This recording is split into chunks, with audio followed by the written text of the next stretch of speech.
Hello, everybody, and welcome to episode number 3 of the Moon Boy podcast. Today, I am here with Dallin Anderson at High Altitude Investing.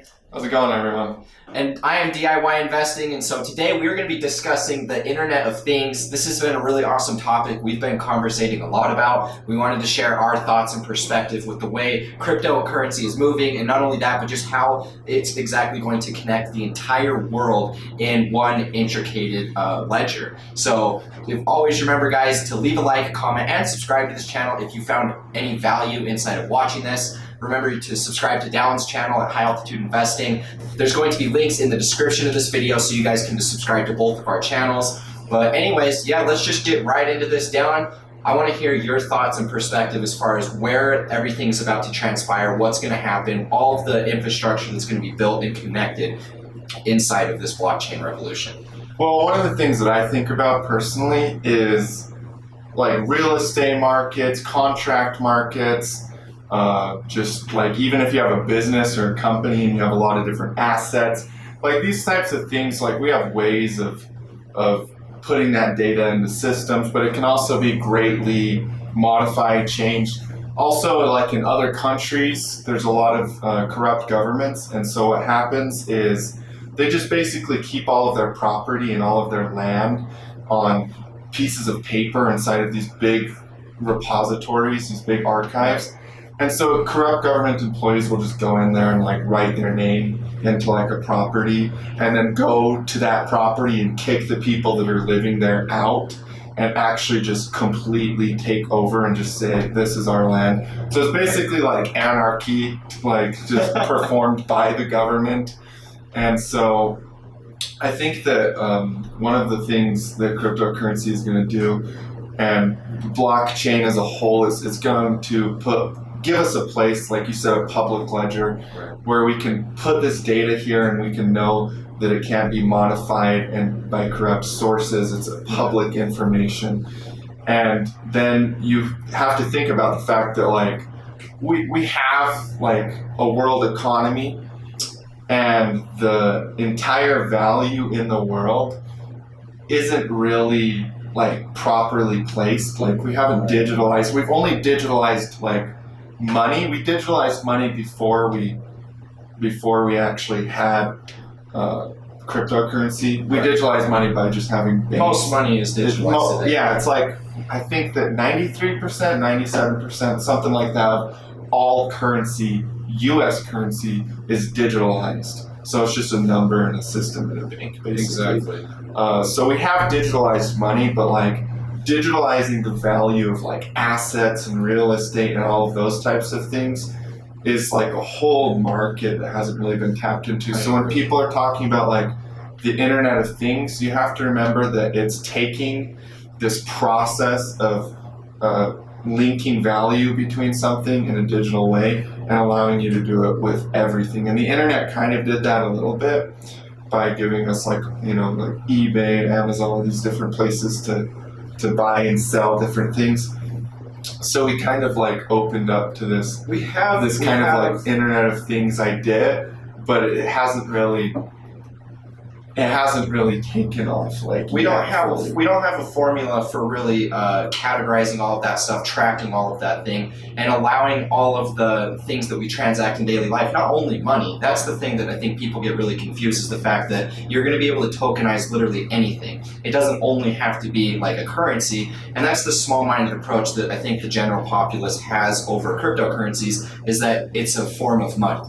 Digital money that we use to send and receive value, when in actuality a lot of these blockchains are covering a different sort of aspect that has nothing to do necessarily with the money system. Like you said, you brought up real estate, and I think that this is one area of value that's actually going to bring an immense amount of money and wealth inside of the blockchain, because like you said, the way the cryptocurrency is moving, I mean, if you look at VeChain, they already have partnerships with Walmart, and what they're working on doing is putting RFID chips inside of all the products, so you know exactly when it leaves the manufacturer to the distributor to the actual stores, and from the stores where it's going to the consumer. And so we'll be able to track all of these sort of things. And so that's really what the Internet of Things is, in my opinion, is just the ability to put and develop an infrastructure on a way that is immutable, that we can see, everybody can see on like a public ledger. We all know exactly what the money's doing, where it's going where, and that really helps us not only in a way that unites more of the money inside of the world for everybody to kind of share with, but it also brings up a good point of it's going to bring out a lot of new wealth that's going to be redistributed into lower economies. People now have a way that they can actually kind of build and grow from.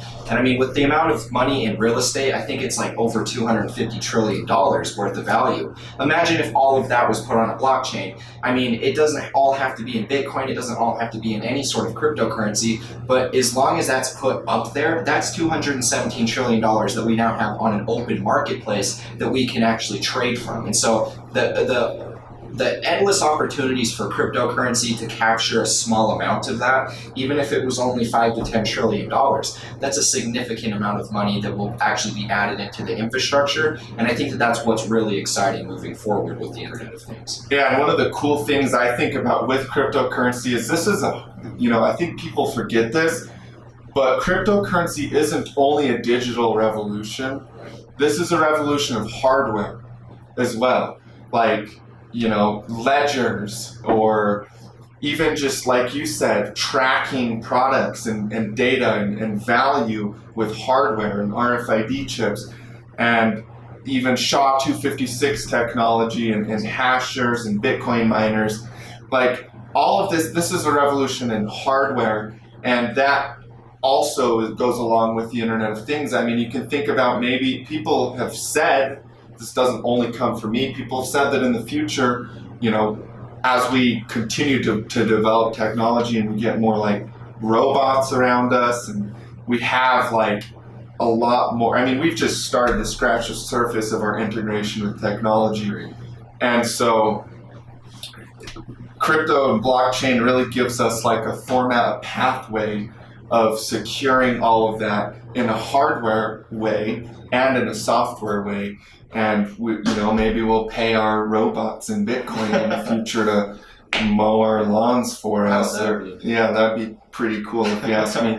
And the robots can then take that currency and they can go buy their electricity with it. They can go get repairs done to the robot. So like that robot is essentially like a technological life form.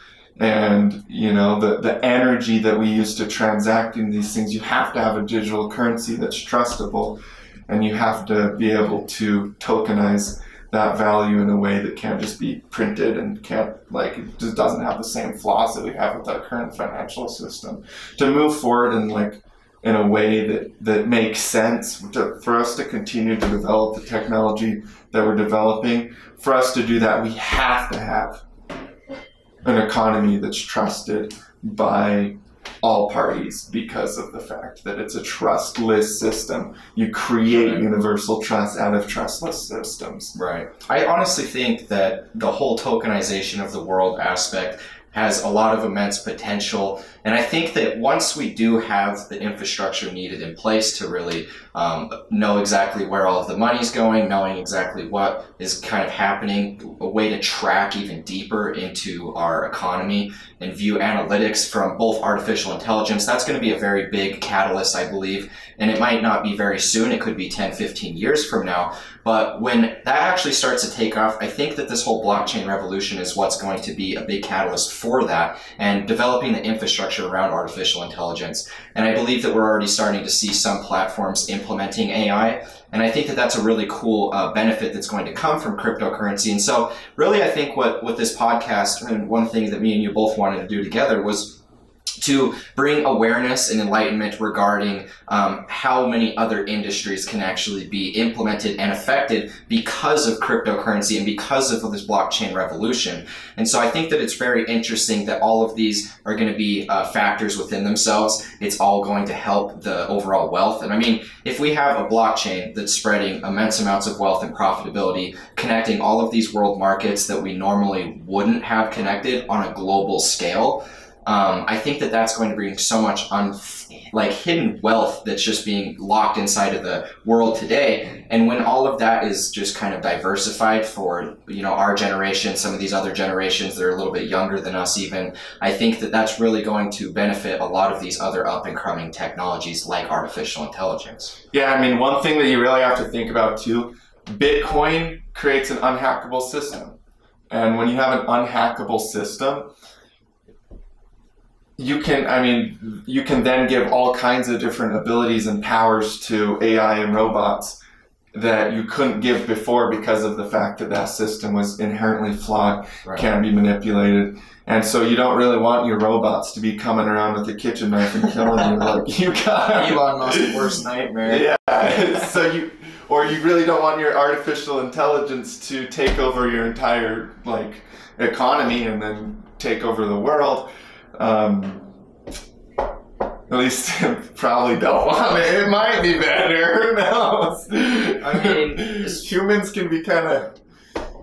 I think that artificial intelligence can play a huge role in actually helping. There's obviously this scared version of society and what their view is on artificial intelligence. I think that the big majority think back to the 1980s Terminator movies, and they think that all of this technology is just going to kind of come back and kill us all. But in actuality, I think that the amount of value that it provides and the amount of infrastructure that it will actually help one another. I mean, we can send robots to do all kinds of things that a human just normally couldn't. Not only are they stronger, but they don't have the same sort of emotions. They don't have the same sort of way of thinking. And so I do believe that we can program around the inevitability of them potentially hurting us. If that was a flaw inside of the system. And I believe that we do have the power as humans, and with our technology and with the blockchain, we're actually going to have ways to kind of program around that so that they are more performed as a personal servant, or they perform a specific task that is useful for us, and we don't ever have the potential of them hurting us in any sort of way. And also another thing that robots are going to be good for too is basically people have this fear of a scarce amount of resources. Mm-hmm. And when you think about resource scarcity on Earth specifically does have a limited number of resources, but once you get to a certain point, you can also hire robots to go mine resources from space. And so you can get gold, silver, stuff that you use to build technology with. You can actually get it from other planets and other places. And I highly doubt that we're going to have people go physically mine. I don't think we're going to send little astronauts up there with a pickaxe, banging at some gold. And that's a funny analogy. To be honest. It's actually really cool that you brought up that point, just because of the fact. I mean, you got to think about how limiting it actually is to be a human and to visit these sort of places. And I actually just read an article that said that not NASA, but Elon Musk and SpaceX are actually testing with their first NASA astronauts. And so that is around June, I believe, of this year. And so NASA is already preparing, SpaceX is already preparing NASA astronauts to actually go, and I think it'll be to the moon. It might just be in a test launch with the rocket. I'm not exactly sure, but it's really interesting to see exactly how quickly Elon Musk is actually leading the group as far as sending astronauts out into space, actually making that a reality. And so I think that right now we're kind of at this point of still exploring the outside of the moon. We're trying to visit other planets, but I do believe through artificial intelligence it will actually make that possible, because if your AI blows up on your way over there, it's not a big catastrophe because you have way more that you've programmed and you can send on more missions. And not only that, but you can send them to outer reaches that normal humans could not actually function or survive at. And so it's interesting to see exactly what kind of things we'll be able to find all over our universe when we do have the technology developed to actually explore. Didn't we start by sending a monkey to space? I think we did. I'm pretty sure that humans sent monkeys to Russia. space. And then, yeah, I just mean humans. And then I'm pretty sure that after that we sent people. I can't remember. There may have been even other animals that we sent to space. I'm sure they've done plenty of testing with animals going and to then space. we're going to be sending robots to space. So you start with sending monkeys to space, and then you go to send robots afterwards. It's going to be a really interesting time, I think. And I believe that with tokenizing the world, all of that value is going to inherently kind of fall into crypto.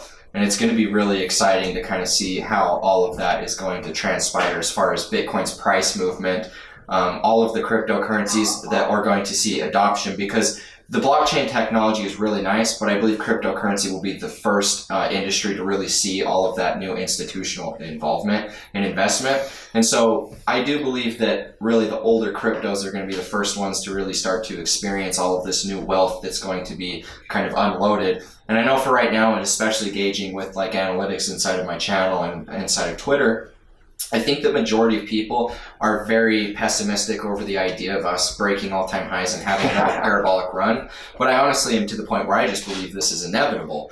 We're about to experience a major parabolic run. Everybody's very disbelieving of this. We're in the disbelief phase. And I do believe that with this next major rally, there's going to be a number of cryptocurrencies that see immense profits. And the people that are really getting involved with that right now are going to be the ones at the forefront of this entire revolution. The first time we're seeing institutional development, the first time that we're getting major retail development on top of that, it's going to be a really exciting rally. And I think it's going to leave a lot of people kind of shocked with exactly how big this got so quickly. So I'm excited to see that perspective as far as the first real blockchain technology to get that development. It'll be cryptocurrency. After that, who knows how many other industries are going to be affected. But crypto being that first one, it's very exciting that me and you are at the forefront of this and are able to actually explain to our viewers out there and anybody else just tuning in, just to see all of the major profit potential this has, because at the end of the day, we all speculate on the prices, and that's only such a small, insignificant portion of what's actually being developed right now. And it's important to think outside the box and be the people that can foresee kind of the way that this technology is going to infiltrate society and how the virus is going to spread and how many beautiful things are going to be created from this specific movement. Yeah, I mean, I use this analogy a lot, but just go look at what happened after the internet. It just created this blossom of new ideas, new things, new technology, new way that you look at life, like new opportunity, new economy. I mean, think about all of the people just like us. I mean, you know, we created our YouTube channels now, but I mean, people have been able to quit their jobs because of YouTube all over the world. Exactly. And make more than their parents do. And it's like, it's because the internet is just, it revolutionized the way that we perceive it. It's a paradigm shifting event which blossoms and fractals and it like explodes into something that nobody ever thought it was going to be. And one thing is, every single thing that does that, most people are usually scared of it at the start. Very scared. They're like, what is this? What are these crazy kids talking about with their Bitcoins and their Litecoins? I'm sure you can all relate to that being in crypto. Those family events and conversations with your family can either be really entertaining or they can just be you kind of getting thrown back in your face, just wishing you wouldn't have said anything. Yeah, they're like, that's fake money. There's some fake money, boy. Oh, that sounds like my grandpa. Yeah, well, let's see how real the U.S. dollar is in 50 years. It's really, see, I think somebody said it best on Twitter, and I can't remember who exactly it was, but they brought up the fact that if everybody just kind of understood the current financial system, if they understood how money works and where it comes from, that's the biggest selling point for Bitcoin. Because the only reason people haven't adopted Bitcoin is because they just don't have the awareness to see exactly why it is so beneficial for society. And that's why only a small percentage of people out there in the world have actually started using cryptocurrency, have actually started investing. And so we're really at such a big forefront of all of this that really all we can hope to do, and what we want to do with this podcast, is once again spread awareness to exactly how cryptocurrency is going to affect us, to see exactly how we can get it out there to the most amount of people so that we can understand in the biggest way. Because once we start to get the awakening experience with the overall populace inside of society, it's just going to create a giant snowball effect, and the momentum is only going to build quicker and quicker. I think right now we're having a real slow, drawn-out bear market because we have to build that momentum that's actually going to project us into price discovery. And it's really exciting to kind of see how early we are in this, and how much we're actually all going to be able to capitalize. Because I know for me personally, and not only for me, but a lot of people that watch my channel, you guys are kind of here from maybe the end of 2017 to 2018. Maybe you jumped in the bear market. Some of you might be back from 2016 and even previous, but we all are here about to experience such a mass amount of profit inside of our own lives, and we all honestly have a major opportunity to really transform our own lives with this revolution that's taking place inside of cryptocurrency. Me and him have experienced it firsthand. We've experienced it with our friends and family members. And so that's why we got so passionate about creating this podcast, was we wanted to be able to help you guys out there actually start to see exactly where this is going, how to capitalize on it, so that we don't have to deal with all of this shitty economy that we've been experiencing. We don't have to deal with all this corruption. We can instead stop arguing about it and build the alternative that everybody seeks for answers to. A phoenix rising from the ashes. Exactly. Bitcoin is the phoenix, you guys. Yeah, no, I completely agree. It's funny though, it's, we make a podcast episode like this, and then all of a sudden my mom is like, Dallin, I'm buying Bitcoin. I just said, she's been buying Bitcoin for a while, but you just get people excited, and as people get hyped about something like that, it usually just creates like an inspirational energy within people, and that's really what the internet did. Made everybody be like, you know what, I'm gonna be my own job, I'm gonna be my own whatever I want to be because of the internet, and now we have the ability to do that.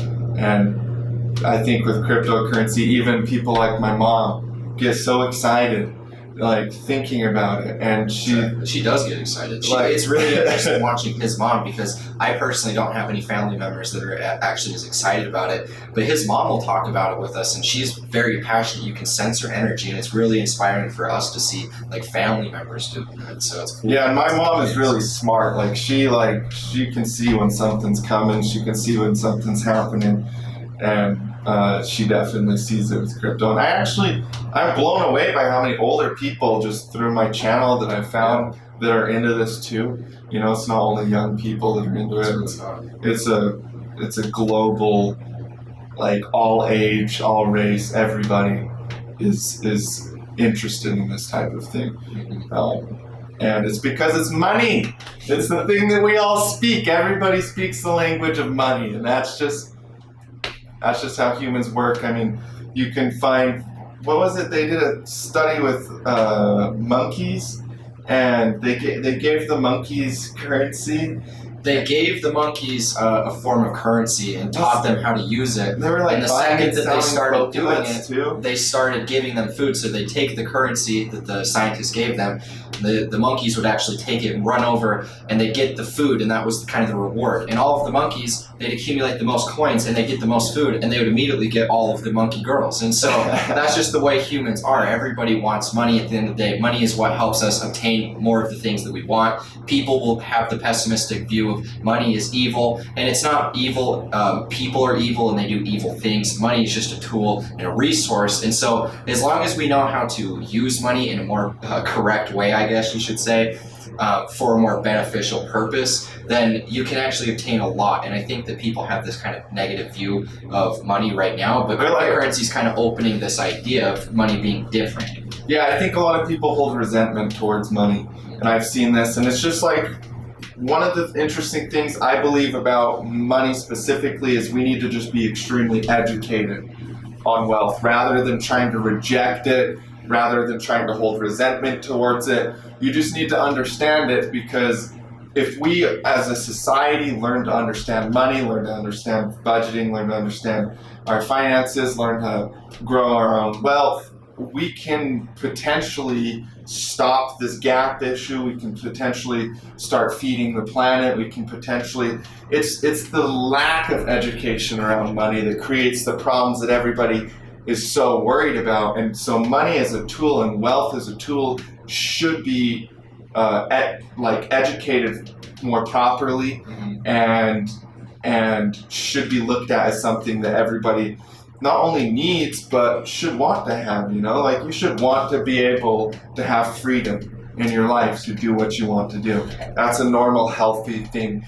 And so creating that kind of like resentment and that negative blockage towards wealth and towards money is not going to help us as a society move forward in a way that actually is beneficial for as many parties as possible. Exactly. One thing I want to touch up on that I think is actually really interesting with overall people being able to make more independent wealth for themselves through blockchain technology is just through like the issuance of smart contracts. So let's say that Ethereum becomes widely adopted by institutions and we start issuing, like 1099 contracts through the Ethereum blockchain.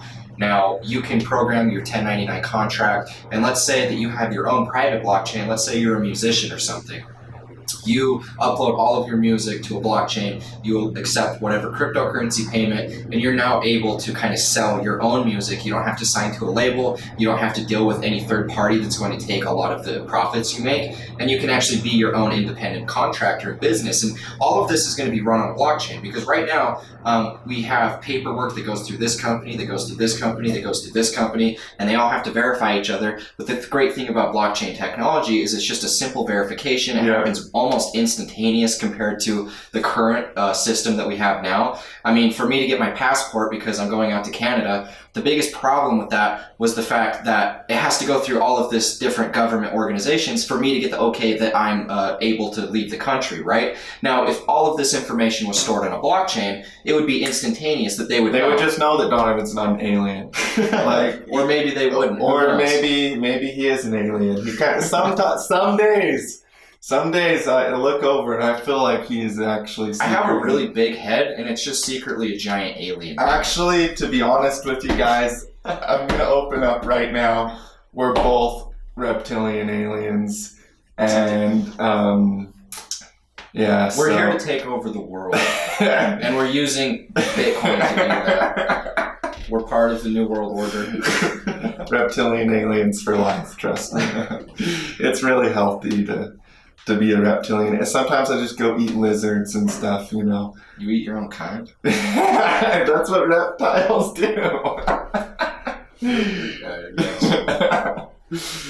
Oh, man. But on a more serious note, the coolest thing, or another really, really cool thing that I am excited for in cryptocurrency, and this kind of goes along with the Internet of Things, is the fact that like video games, like social media, like your profile is actually worth something. Like people's accounts on different websites actually hold value. And we already have systems where people will like sell, I'm selling my RuneScape account, or I'm selling my YouTube account, or my Twitter. And this type of stuff happens, but the digitalization of it, you could actually then create like video games that have real value in them. Like you're actually exchanging tokens that have real monetary value. I've had the idea of that for a long time with a different video game, similar to RuneScape, because it's interesting because RuneScape was the thing that taught me how to trade personally. Getting on the Grand Exchange, I remember looking at the first charts on the Grand Exchange after watching YouTube videos on telling you how to buy and sell based off of the exchange and how it fluctuates in value. And so I remember actually learning how to do that type of stuff on RuneScape as a kid. And so I've had this idea that kind of if you tokenized everything on like the RuneScape game and you had that grand exchange to transact all that value, you could basically put a real video game, like you could make this video game and you could use Bitcoin to transact on this video game, and you could actually have the different items on the game worth real Bitcoin amounts. And so it would actually be a way for people to start playing video games full time, and they'd actually be able to earn enough profit to do so. And who knows, these people might be able to make more money than even most people that were out there working today. And I think that this is the big change that we're about to see inside of the current system, is the fact that artificial intelligence is going to take over, and it's going to be doing all of the normal tasks that normally humans would be paid for doing. And humans are going to evolve and basically take on different measures. Now, some people might play video games for their whole life, but other people might be developing different sort of technologies. And so I think it's interesting to see how we can actually take video games, we can tokenize them, and we can have people making real world money off of them. And not only that, but the gamers, the creators of the games can actually do the same sort of thing, because they are the ones selling the items per se. And to go on with what you said about value inside of video games and virtual economies, there is already a flourishing economy of people in these games right now selling stuff. I mean, in RuneScape, you can sell gold online for real money. That's been going on for a long time now. And this article right here is really crazy. It talks about a man that sells virtual real estate in a video game called Entropia for $635,000. So for me, that's just like establishes the fact that there's a digital economy going on right now that can be tapped into with blockchain technology and revolutionized in a way that we've never seen before. That is honestly so crazy to think about, that he was able to actually make that much money, because that, I mean, can you imagine when we have different means of like actually transacting that sort of value? And it's crazy to think that like somebody would pay that amount of money for something like that inside of just like a virtual game. But we know that like people do. And so it's going to be really amazing to see actually how things start to take off, different cryptocurrencies that have built around this sort of formula. I mean, doesn't Engine have partnerships with... Yeah, they do. Engine is kind of like a video game kind of token from my understanding. Right. One of the cool things, I mean, the thing about value is a belief. I mean, it's created, but it's also a system of beliefs. And with the video game economies and stuff like that, I mean, you think about like your Nintendo products. What a weird thing that happens is people will buy Nintendo products, and the ones that are like 20 years old are selling for thousands of dollars. Right. In like the profit. They're worth a lot more than they used to be. And I'm pretty sure I read somewhere that you can actually,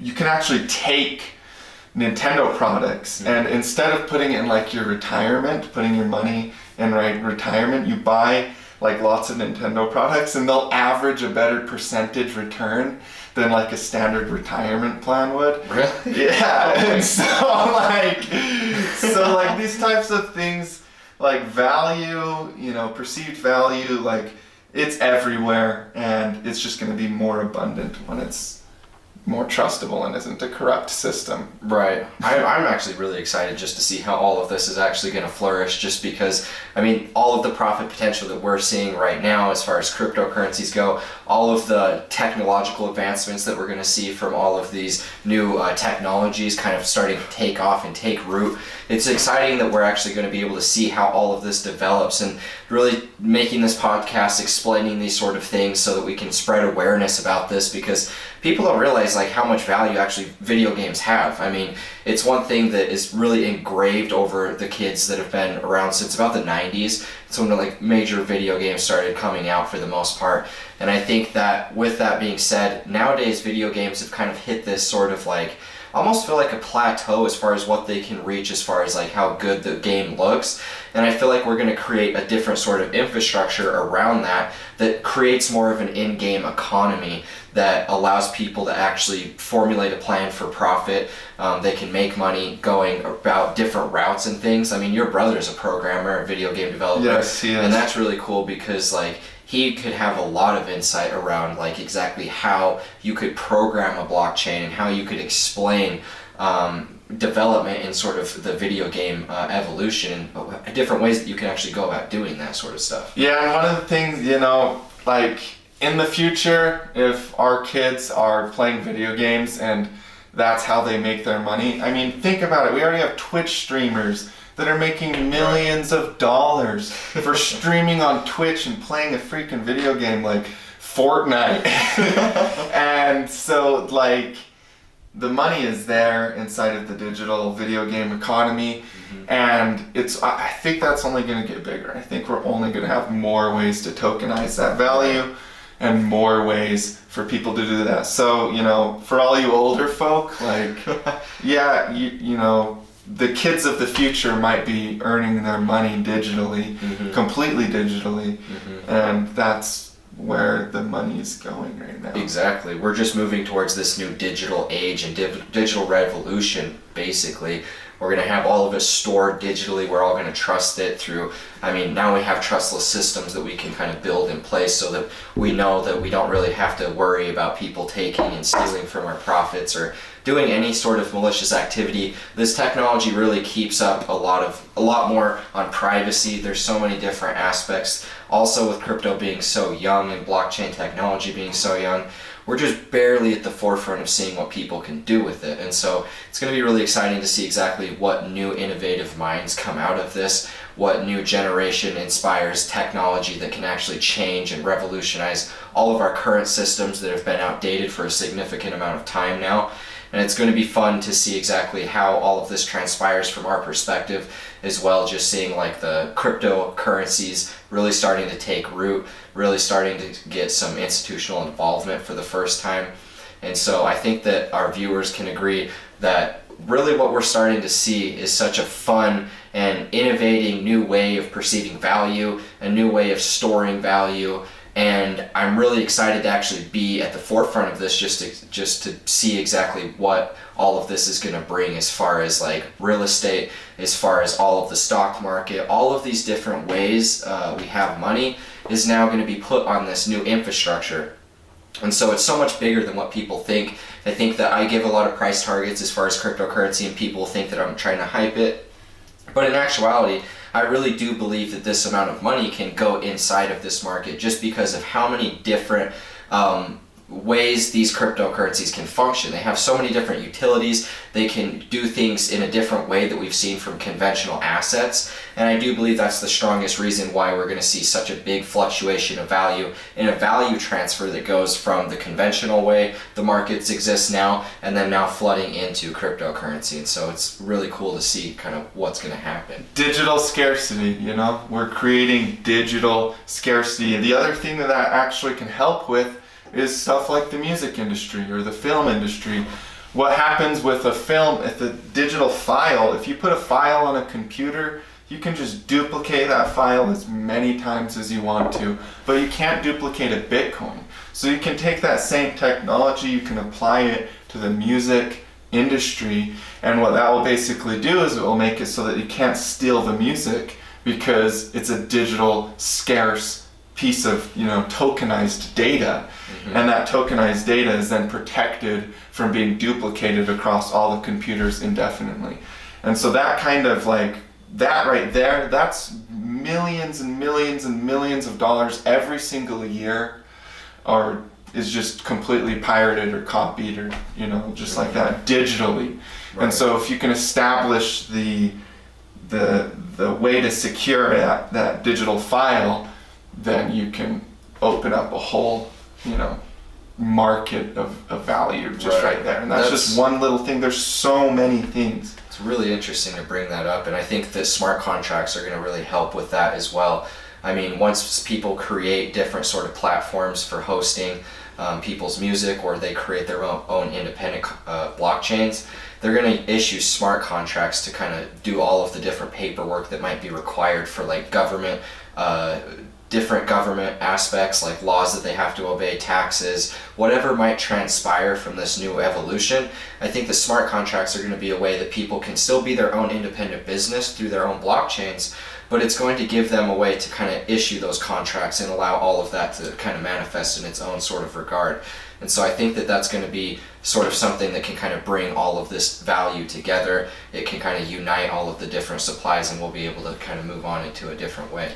And also digital identity will be very useful too, because, you know, you can have a digital file that's like, this is Dallin Anderson, and it has my social security scanned into it, encrypted, locked away. It has my government IDs, my passports, all of those things. So if I'm going to like say, and I would never do this, but if I was going to like apply for a job, then I would probably just be able to give them my digital identity and they can run a digital background check. All the information will be so much more fluid rather than it taking like forever to get a background check and forever to get verification of documents. Like you said, to get your passport, you have to fill out all this crap. Like if you could just have a digital identity that's secured and encrypted on a blockchain, you can free up a lot of the time that it takes to verify people. Exactly. And they already say that your visual self, your digital self, all of the things you look at, all of the information and data that's shared on you just using the internet,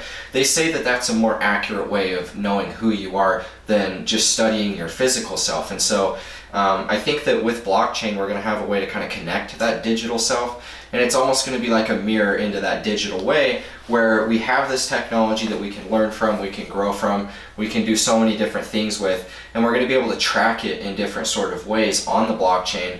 We're going to be able to store all of our data, all of our government documents, all of our personal identity documents, all of our medical records, all of these sort of things. Because I mean, there's always the thought brought up about what happens to that person that gets in a deadly crash or a car accident or something, and he's about to die, he's unconscious, and the EMTs need to know his blood type because he's losing blood. Now, we have no way of really knowing that at this point. It's kind of a harder process to go about doing it, but if we had some sort of way of storing that data on the blockchain, some people have mentioned like chips, digital chips that you would implant into your body, and then that would allow them to like kind of scan you and see exactly what you're holding, and they'd know all of your different allergies, they'd know all of your different ailments that you might have, and they'll be able to kind of connect with that and actually save people's lives in a different sort of way. Now, there's obviously negative aspects to that. You never know exactly what kind of can happen with so much data being stored in a different place, but now that we have decentralized technology, I feel like there's a way to move past all of that trust issues that we've had thus far. It allows us to kind of connect with those different elements, and we don't have to worry about someone hacking it or someone doing anything negative towards us. Yeah, record keeping is a huge thing. I mean, you know, if you have your data, like your Facebook profile picture, for example, that's a physical like facility. So there's like a place in the world that Facebook just has tons and tons and tons of servers, tons of computers, all lined up, and they store all of your data in physical centralized locations that can be hacked, can be infiltrated, and although it's not like it happens, it could. And there are places that do get hacked. I don't know if Facebook ever has been, but there are places that do get hacked, centralized facilities that get hacked. And then even like aside from just that aspect of centralization versus decentralization, also the thought that just like if you go to like the doctor, like when I go to the doctor, like no doctor really has that much information about what the other doctors you may have gone to. It's like record keeping for the medical industry, record keeping for real estate, record keeping for business. All of these things can be completely revolutionized and decentralized. Right. And that is kind of what I'm really excited to see coming. I can agree with that, because it's basically going to simplify all of the processes that we currently have. And I keep going back to smart contracts because I think that that's going to play such a pivotal role in all that, is because of the fact right now we have all of these different institutions, they all fulfill like one purpose. And so for like government documentation, if for me to get my passport or something, it has to go through all of these different processes just to verify all of the same things, that if we stored on a blockchain,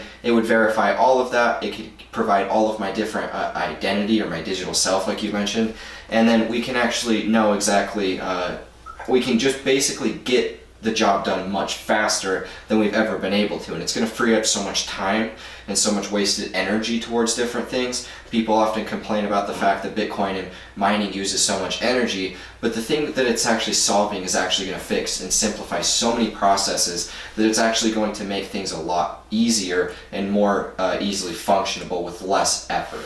And the energy thing isn't really an issue. If you look like what you said in the last podcast, we're in the dial-up era.